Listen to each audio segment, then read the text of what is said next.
Hello, my name is Farhana Kanth, and I'm currently working as a manager of policy in the safety branch of the Department of Labor, Skills, and Immigration. Prior to this, I was working in the Department of Health and Wellness and served as a member of the Nova Scotia Health Ethics Network Advisory Council. Over the last 14 years of my career, I have been involved in providing objective advice on critical policy issues facing the government of Nova Scotia. But prior to that, I was a frontline healthcare provider working as a dentist in a primary healthcare setting. To answer the question of my experiences with ethical challenges associated with resource allocation, I will answer this question from a public policy perspective. Before I do that, I wanted to provide a bit of background on public policy and how it is developed, because that can sometimes be a mystery. Public policy essentially refers to a decision made by government, any decision, but most of the decisions that governments make are decisions around resource allocation, whether it's funds, whether it's the programs and services, whether it's equipment, and even in identification of priorities and staff that is assigned to work on those priorities. Public policy decisions always occur within a complex environment of competing interests and values. But all of them have significant and far-reaching impacts on the population. Because of the complexity of problems that governments are faced with, there is a well-defined, established process for developing policy recommendations. And it starts with number one, defining the issue or the problem that we're trying to solve, conducting a root cause analysis of that problem, just not what we see on the surface, but what are the underlying factors that contribute to this problem. Assess the current situation. What are we currently doing with this problem? Is this a new problem? What programs and services exist to deal with this problem? And then obviously the next step is to gather evidence, to talk to experts, to look at peer-reviewed literature, to do jurisdictional scanning, because invariably what we find is that we're not the only ones with the problem. There are other people who have the same problem, and we look at what they have done to solve that problem. And once that is done, the next step is to consult with all those who are impacted by that problem as much as possible. And then the next step after that is to identify and assess the alternative responses to that problem, because there is no simple problem and simple solution, like a linear, problem solution. Those types of problems do not come to government.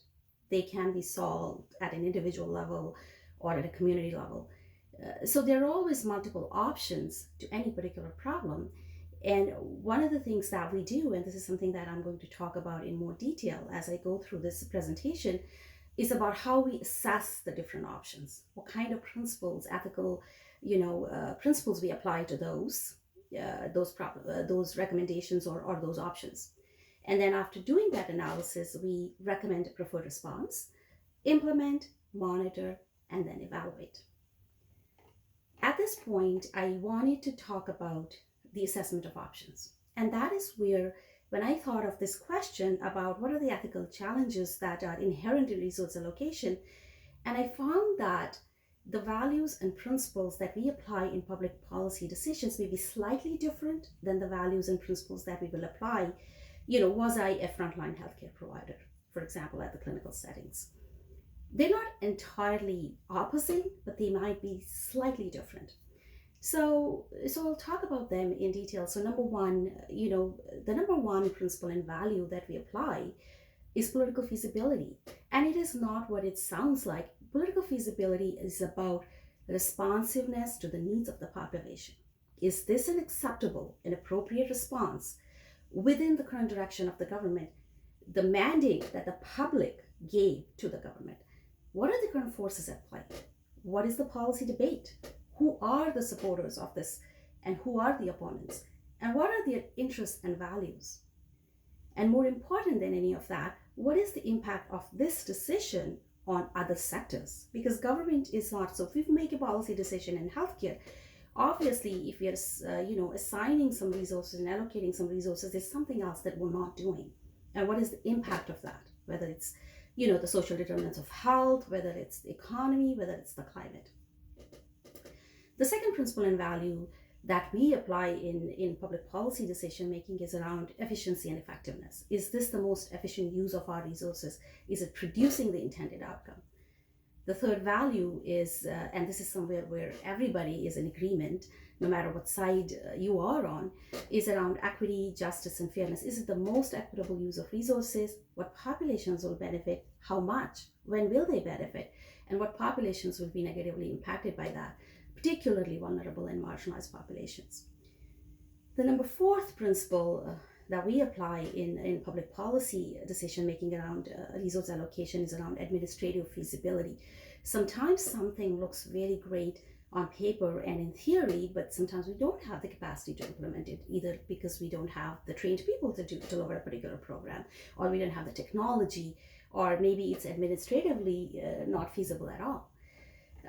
And the last principle that applies to resource allocation decisions in government is about accountability. Government is ultimately accountable to the public as a steward of public resources.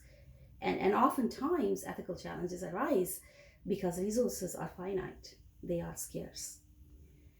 So from my experience of having worked in public policy for around 14 years, I think the fundamental thing that I sometimes struggle with is, you are essentially making decisions for people who are not at the policy making table.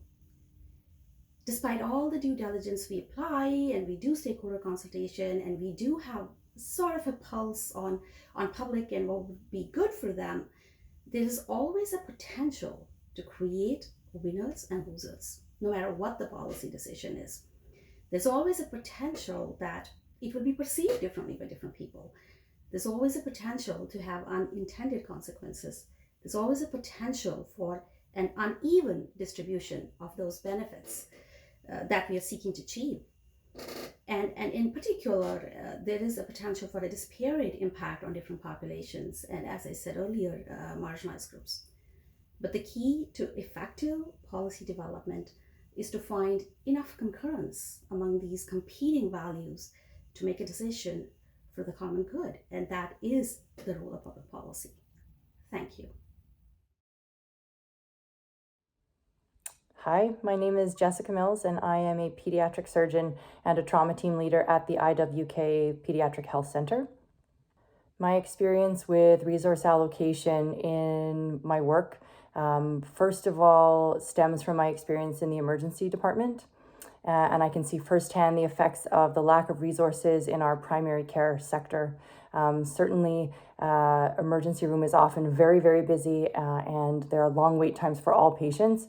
And a lot of this is because some of the patients just don't have a primary care physician that could otherwise have addressed their health issue. And families who don't have strong relationships with primary care often don't know whether a problem is urgent or not, and they have no recourse but to come to the emergency room for assessment. And so this is one experience that I see firsthand almost every day, is the lack of resources or the imbalance of resources, where quaternary care definitely has some resources allocated, but our primary care is still in need. Another experience with resource allocation that unfortunately I have to deal with is with the surgical wait list. Surgical resources are allocated based on elective or cases that we can plan ahead for. And so the more patients you need to operate on, the more operating time. Unfortunately, this doesn't take into account urgent or emergent cases that can't be planned for. And so if there is a day of planned cases that is going, and then an emergency case comes up, I have to deal with the ethical dilemma of what do I do? Do I cancel someone who's been waiting for surgery perhaps for months? Do I make the OR run late and take the control away from the nurses who were planning to go home? Or do we delay the emergency case? Obviously not life-threatening, but perhaps increasing the distress and the discomfort of the patient and their family. And this is unfortunately a relatively common dilemma that my colleagues and I face, and it's very difficult. I have empathy for the families that have been waiting for their surgery, have prepared, often have traveled from away. Many of them have had to take time off work to be home with their child when the child is recovering from surgery. So to cancel their surgery and make them do it all over again is a huge burden. But then again, my colleagues in the OR, my nursing colleagues, if they lose control over their schedules, that just makes them have more stress at work and less job satisfaction. And I certainly don't want that. And then again, I have the emergency patient and their family whose distress level is very high because often they have had no time to adjust to the diagnosis, and any length of delay obviously just adds to that distress and that turmoil. So unfortunately, there's no good answer, and my team and I just try as best we can to sort of weigh, the benefits and the risks to all different parties. But eventually, that decision has to kind of fall to me and my colleagues, and I do find that distressing because no matter what, someone's losing out because the resource allocation hasn't given enough time and resources to run both a planned case and an emergency case. Something else we deal with in surgery with resource allocation is how to balance providing care to patients whose quality of life is affected, but who don't have a life-threatening problem.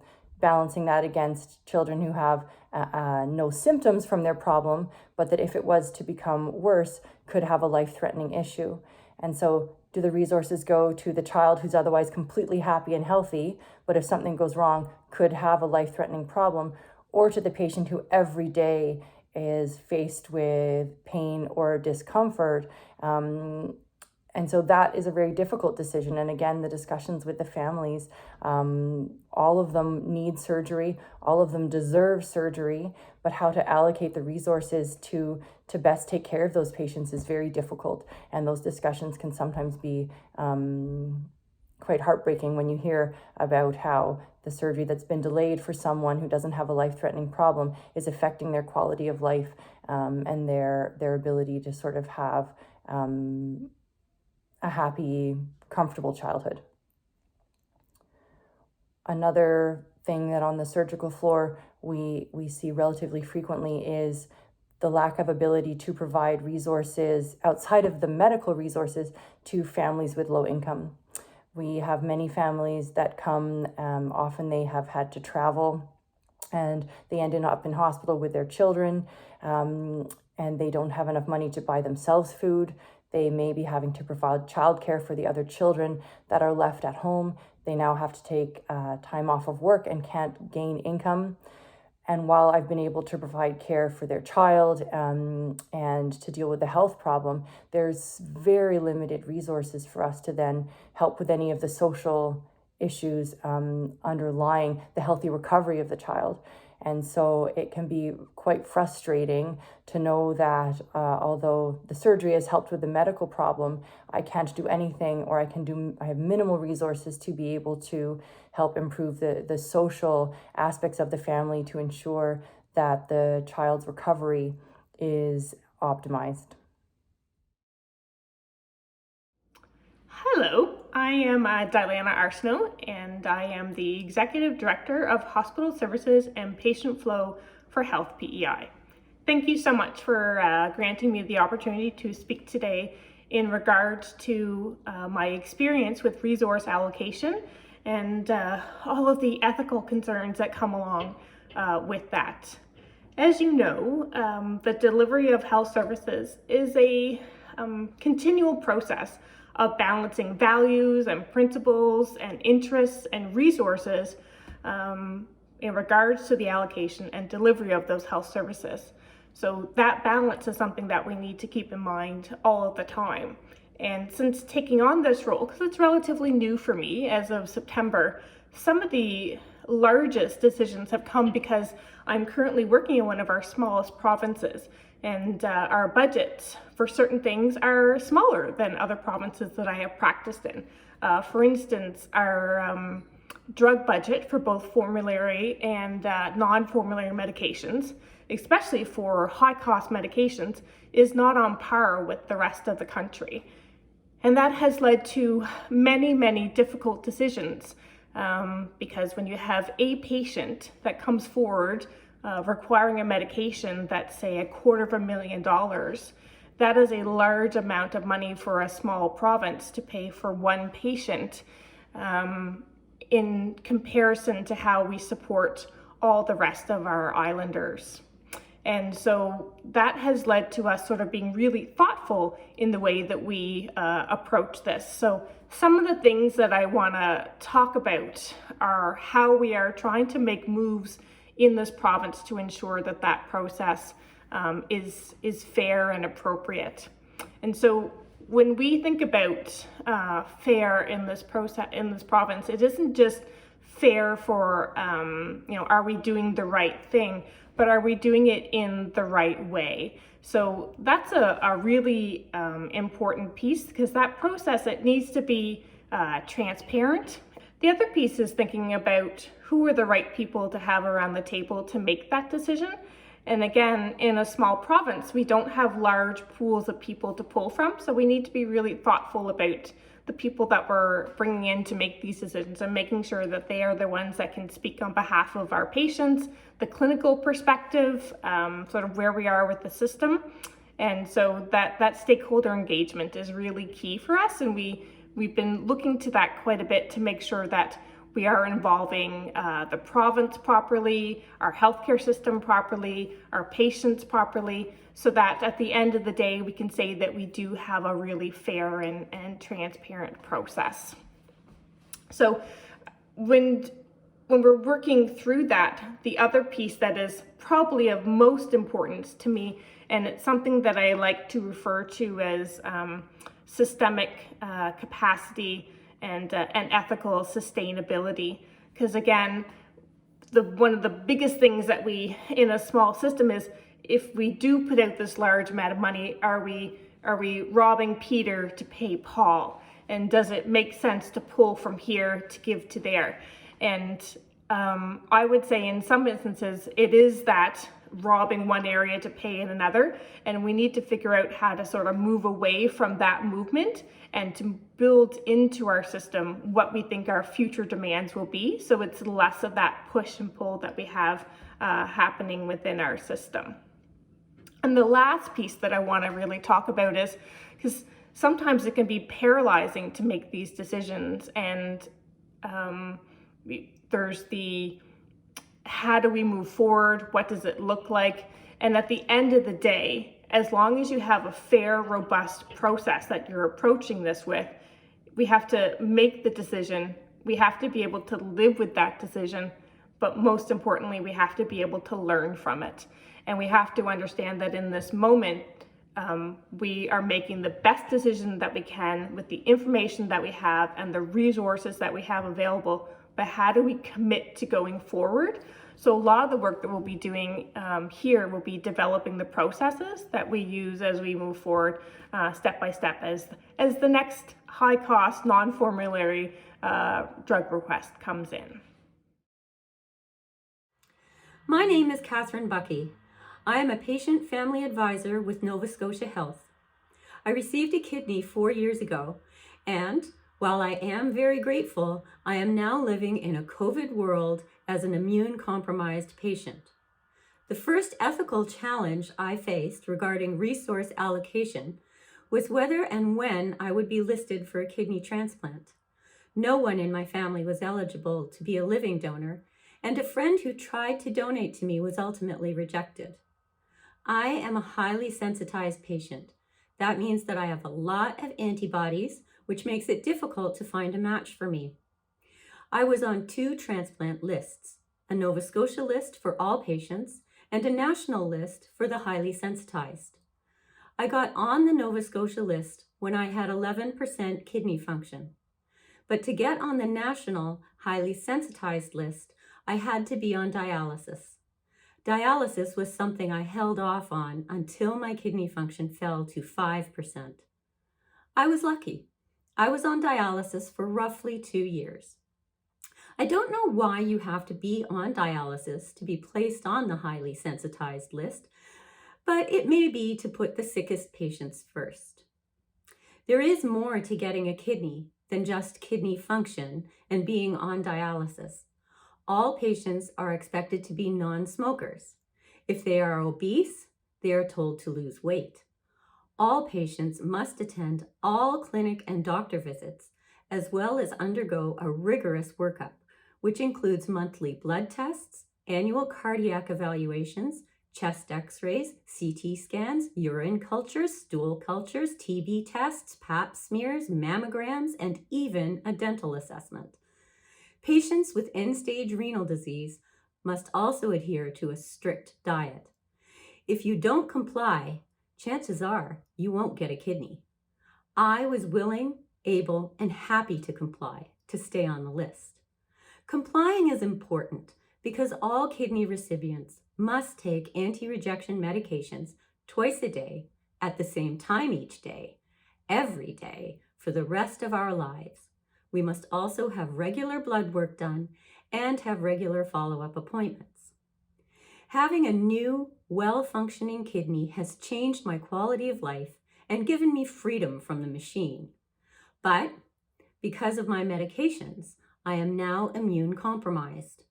This brings me to the next ethical challenge related to resource allocation: COVID-19 vaccines.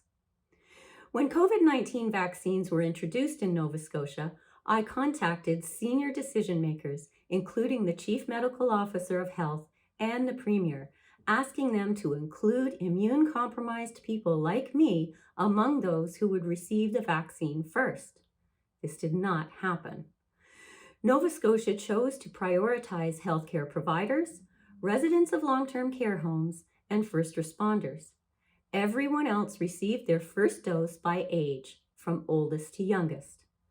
At the time, studies showed that solid organ transplant recipients and others did not get the full benefit of their first dose. As a result, some provinces included those people in the priority group. Nova Scotia did not. We now know that while the primary series of vaccinations for the general public is 2 doses, the primary series for those who are immune compromised is 3 doses. The earlier decision not to move the immune compromised to the front of the queue leaves us less protected against COVID-19 during the highly contagious Omicron wave.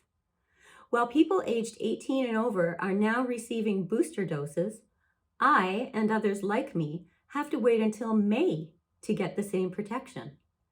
That leaves immune-compromised patients at risk in 2 ways. We are more likely to develop serious illness or even die. We need more doses as our bodies respond less well to the vaccine. As a patient, I had no input in determining how kidneys or vaccines were allocated. My concerns about vaccines went nowhere. While my own healthcare team supported me, as did the head of the multi-organ transplant program, the pharmacist responsible for all transplant patients, and those responsible for the renal program, our pleas fell on deaf ears. This continues to worry me as I watch healthy young people receive booster doses while I must wait longer for the same protection. My booster dose may come too late. I hope that in future, patient family advisors like me will be consulted about the resource allocations that affect us.